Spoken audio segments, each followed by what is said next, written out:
In the true respect of the word, Bengal का violence actually में राजनीतिक वायलेंस है। हाँ। आप बिहार वगैरह में जब हम कानून के चरमराने की बात करते हैं, वहां माफिया डॉन्स की बात करते हैं, वहां हम जातीय हमलों की बात बिल्कुल, करते हैं, कास्ट लाइन भी जातीय ध्रुवीकरण, कास्ट लाइन्स की बात करते हैं, वो बंगाल में नहीं है। देखिए, पॉलिटिकल वायलेंस यूपी में हो, बिहार में हो, चाहे देश के और भी इलाकों में होते हैं, लेकिन ज़्यादातर कैंडिडेट और कैंडिडेट्स के आसपास के लोगों, बूथ की लड़ाई होती है, बूथ हाँ, कब्जा कर लो, हाँ, उस पर देख लो। वहाँ पर जब भी वायलेंस होता है तो पार्टियों के सपोर्टर्स, पूरे परिवार गांव के गांव खाली होके दूसरी तरफ चले जाते हैं। लेफ्ट के 34 साल की सरकार को हरा कर जब ममता बनर्जी बनी थी तो बहुत तस्वीरें आई थी कि लेफ्ट के दफ्तरों पर जो है कैसे तृणमूल कांग्रेस ने कब्जा कर लिया। आज जब तृणमूल कांग्रेस की सरकार हटी है तो बहुत जगह से तस्वीरें आ रही हैं, लेकिन it doesn't make anything right कि अगर पास्ट में वायलेंस हुआ है तो उस संदर्भ में हम अभी जो प्ले आउट हो रहा है उसको हम सही कह दें। ये उतना ही गलत है जितना कि जब हुआ था। वही कारनामे जो उत्तर प्रदेश बिहार में देखने को मिलते हैं कि आप मस्जिदों के बाहर जा जाके डीजे बजा रहे हैं म्यूजिक रामनवमी मनाने के लिए। मैं यही उम्मीद करूंगी कि बंगाल की जो एक सांस्कृतिक जो एक तस्वीर रही है, कल्चरल लेगेसी रही है, उसको पूरी तरीके से बर्बाद ना किया जाए। ना कॉमन मिनिमम प्रोग्राम है, ना कोई साझा मतलब यूनाइटेड फेस है आपका बन पा रहा है, कोई कोऑर्डिनेशन कमेटी नहीं है, कोई कन्वीनर नहीं है, कुछ नहीं है।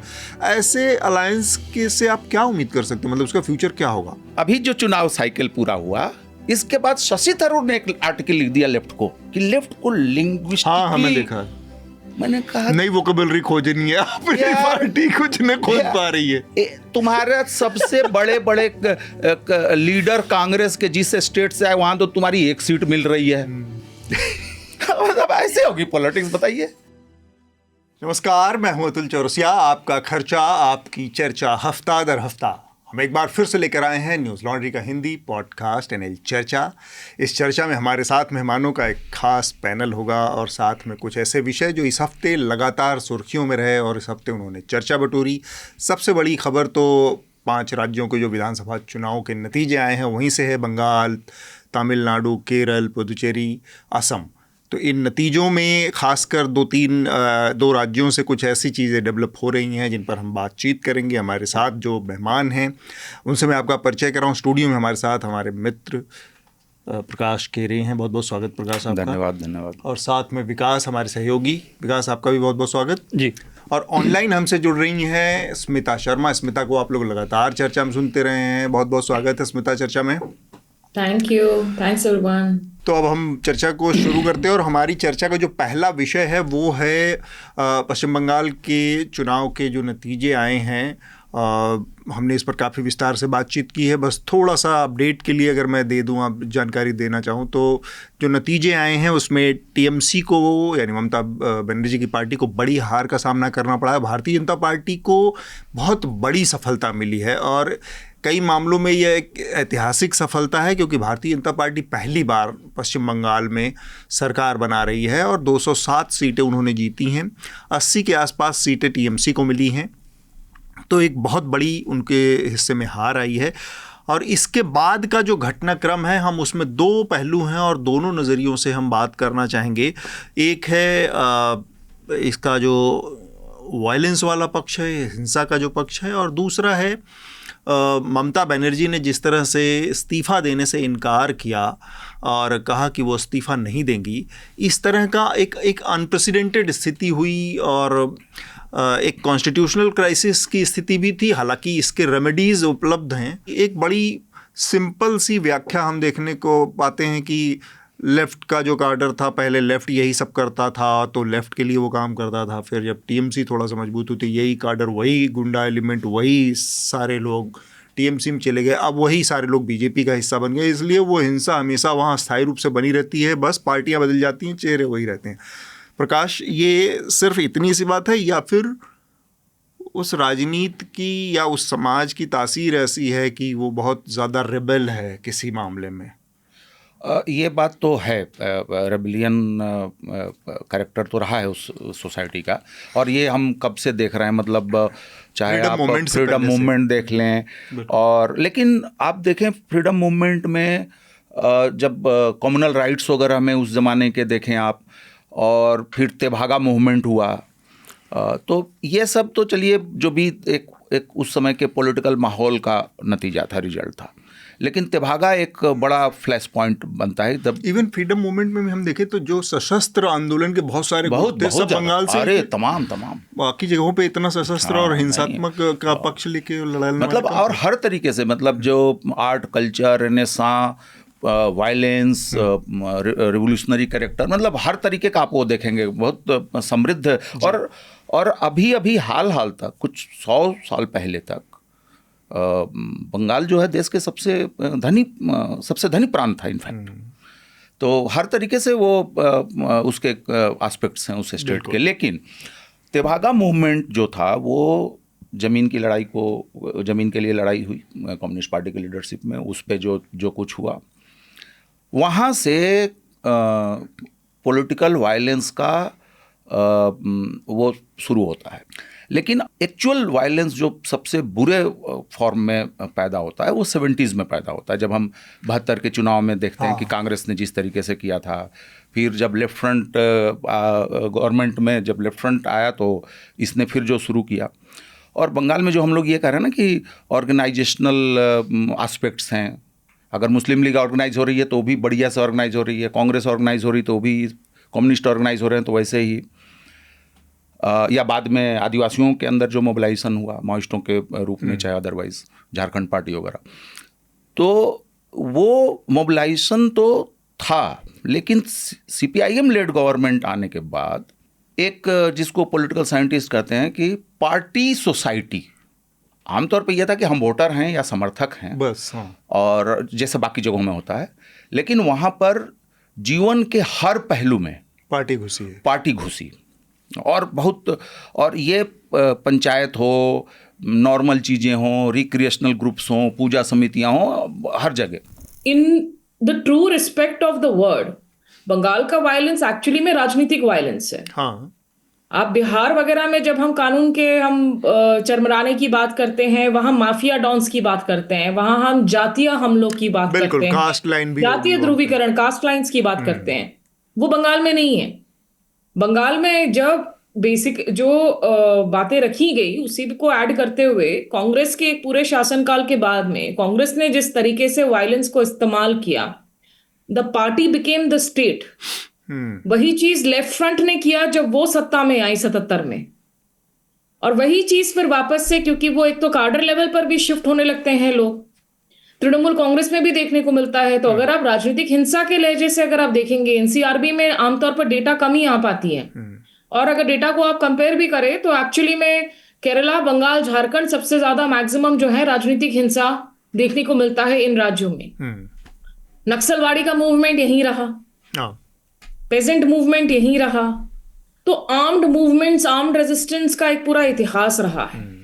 और उसमें जब एक ऐसे राजनीतिक दल आ जाते हैं जो आते हैं विचारधारा के आधार पर, लेकिन उसके बाद अपनी पावर ग्रिप को पूरी तरीके से जो है इस्टेब्लिश करने की कोशिश करते हैं, तो उसी का नतीजा है कि बंगाल में आज आप ये इतिहास को देखते हैं दोहराते हुए हर दफा। बहुत सारी तस्वीरों को देखकर लगता है कि सेंस ऑफ डेजा वू है। तृणमूल कांग्रेस की सरकार जब आई थी, लेफ्ट के 34 साल की सरकार को हरा कर जब ममता बनर्जी बनी थी, तो बहुत तस्वीरें आई थी कि लेफ्ट के दफ्तरों पर जो है कैसे तृणमूल कांग्रेस ने कब्जा कर लिया। आज जब तृणमूल कांग्रेस की सरकार हटी है तो बहुत जगह से तस्वीरें आ रही हैं कि या तो वो CPM के नेता अपने उन दफ्तरों में वापस जा रहे हैं, या बीजेपी ने किस तरीके से तृणमूल के दफ्तरों को या तो आग लगा दी है या उन पर कब्जा करके उनको सैफरन रंग में पेंट कर रहे हैं। कांग्रेस के दफ्तरों पे भी कब्जा TMC ने कर रखा था, ऐसा भी दिखा। हाँ, तो ये जो है ये बहुत रिपीट जरूर हो रहा है, लेकिन it doesn't make anything right. कि अगर पास्ट में वायलेंस हुआ है तो उस संदर्भ में हम अभी जो प्ले आउट हो रहा है उसको हम सही कह दें, ये उतना ही गलत है जितना कि जब हुआ था। नेताओं के साथ एक जो समस्या मुझे नज़र आ रही है, जो बीजेपी के साथ कम है और कांग्रेस या बाकी पार्टियों में ज़्यादा है, वो ये है कि उनके अपने चेक्स एंड बैलेंस और उनकी महत्वाकांक्षाएं जो है वो उसमें एक संतुलन नहीं बैठ पा रहा है। उनकी जैसे कांग्रेस को लग सकता है कि वो उत्तर प्रदेश में 25 सीटें निकाल लेगी, मगर ऐसा हो पाएगा या नहीं हो पाएगा वो एक दूसरी बात है। सेम दिक्कत जो है छोटी पार्टियों के साथ है, जो क्षेत्रीय सत्र अब धीरे धीरे ख़त्म हो गए, जिनकी हम बात कर रहे हैं, चाहे वो अखिलेश हों, बाकी सब लोग हों। तो ये लोग जब बैठ रहे हैं, जब सब चीज़ें हो रही हैं, अलायंस में लिटरली एक ही चीज़ काम करेगी कि जब आप ठीक से बैठ के बात कर रहे हैं तो आप दोनों वास्तविक और धरातल पर आधार पर बात करें। ठीक बात कि आपकी स्ट्रेंथ क्या है, आपकी कमजोरी क्या है, और उसके बाद आपके सामने बड़ा लक्ष्य क्या है जिससे आपको पार पाना है। वो मुझे लग रहा है कि वो बीजेपी अच्छे से इस मामले में ड्राइंग रूम पॉलिटिक्स कह लीजिए, या ड्राइंग रूम में अच्छे से डिस्कस होता है, या उसके पास एक संस्थान है आरएसएस जैसा, वो उनको चेक बैलेंस में रखता है बाकी चीज़ों को, तो वहाँ से इजीली मैनेज हो जा रहा है। वो मुझे लगता है कि वो एक बड़ी कमजोरी है इस पूरे सिस्टम की। 3 मई को वर्ल्ड प्रेस फ्रीडम डे था, आप लोगों को पता है। तो न्यूज़ लॉन्ड्री ने इस मौके पर पूरे महीने के दौरान वर्ल्ड प्रेस फ्रीडम मंथ मनाने का फैसला किया है, और ये एक कैंपेन के तहत हम इस पूरे इवेंट को सेलिब्रेट कर रहे हैं। और इसमें कुछ विशेष ऑफर्स चल रहे हैं न्यूज़ लॉन्ड्री के सब्सक्रिप्शन पर। आपके पास एक QR कोड दिख रहा होगा, ये स्पेशल प्रेस फ्रीडम मंथ से जुड़ा कोड है, जिसको आप स्कैन करके न्यूज़ लॉन्ड्री को सब्सक्राइब कर सकते हैं। तो इसका फ़ायदा ज़रूर उठाइए और न्यूज़ लॉन्ड्री को ज़रूर मदद कीजिए, क्योंकि न्यूज़ लॉन्ड्री किसी भी तरह का विज्ञापन नहीं लेता। विज्ञापन से मुक्त पत्रकारिता करना हमारा एक लक्ष्य है, और न कॉरपोरेट का विज्ञापन, न सरकारों का विज्ञापन, ताकि पत्रकारिता अपने दम पर खड़ी हो सके। हम अगले विषय की तरफ बढ़ते हैं, जो हमारी बातचीत का आखिरी विषय और बहुत महत्वपूर्ण है, और वो है तमिलनाडु में जो TVK का मसला है।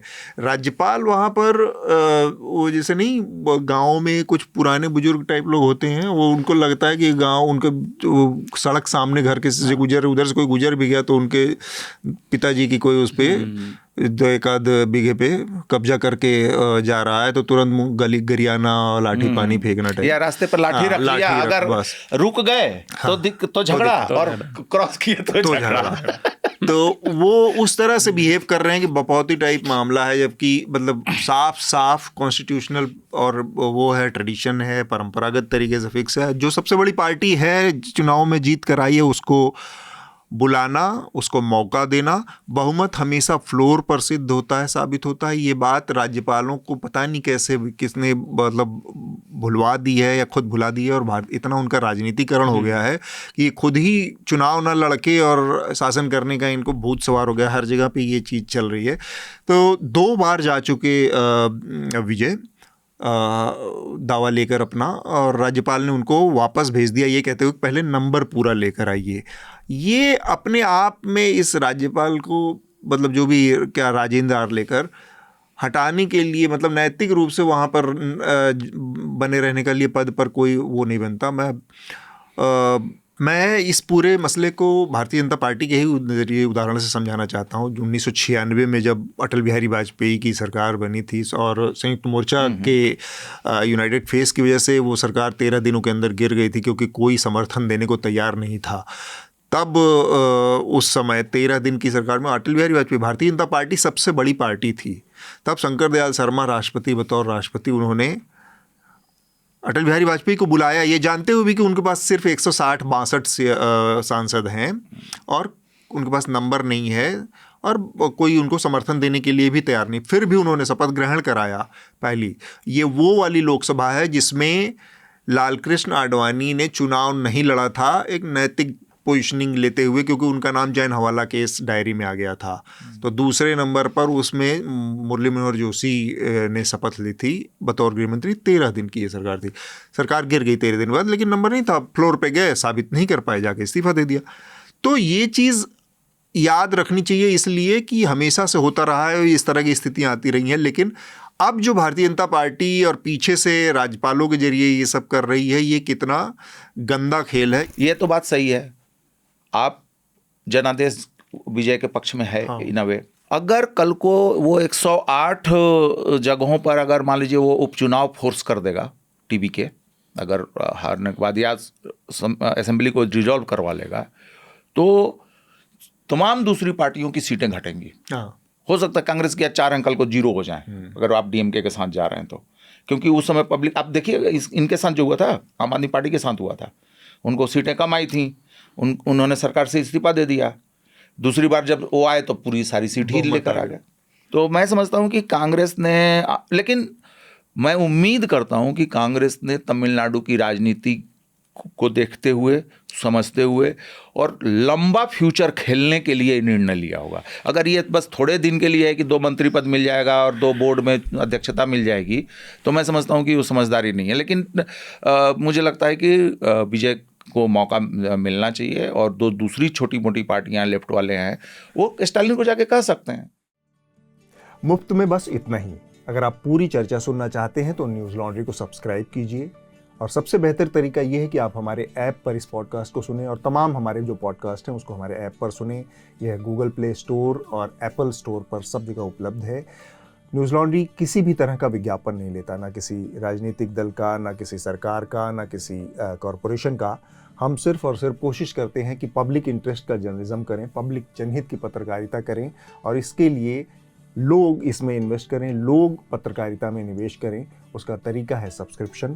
तो सब्सक्रिप्शन के हमारे टैग पर जाइए, वहाँ पर अपनी मनचाही रकम पे कीजिए और न्यूज़ लॉन्ड्री का सब्सक्रिप्शन लीजिए, और गर्व से कहिए, मेरे खर्च पर आज़ाद हैं खबरें।